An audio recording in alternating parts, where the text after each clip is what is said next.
Yeah, I mean, I think in the absence of any sort of real funding or real support to people who have been out of work for the last 10 months, I think they're pretty severe.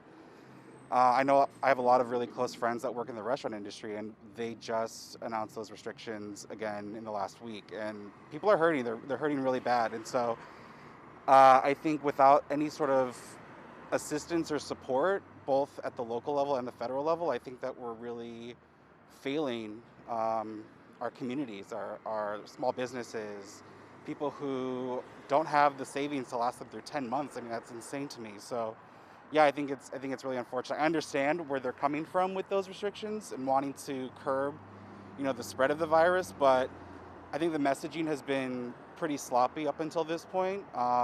Rolling those out within a matter of hours or days, curfews, shutting down restaurants. I mean, it's not been paced in a way that I think people can understand. It's very immediate, and so there's an adverse reaction to those policies right now. Yeah, for sure.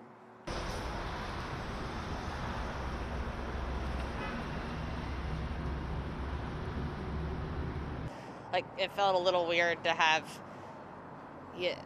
outdoor dining and these stay-at-home orders being enforced, but then Gavin Newsom was dining at the French Laundry inside. So I mean, people do make mistakes, but I think that shook people because it was just uh, it's hard when you're preparing to close your restaurant for a second time and there's not financial assistance for your employees, and then the people enforcing it are eating indoors.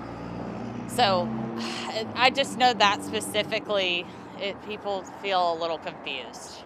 I think the new restrictions are, like Ulrika said, confusing. I think they're doing the best they can, but maybe they're not making the right decision right now, because I think the long-term consequences of the lockdown will be worse than having more cases right now. Okay, I did business too. Okay, I did business and something else. Yeah, like people are losing their jobs. So, and losing jobs means losing money. Losing money means maybe losing your home. You have to feed your kids, whatever. So it's a bigger picture, I think, than just sick people. Do I think Gavin Newsom, whatever? I'm from San Francisco originally.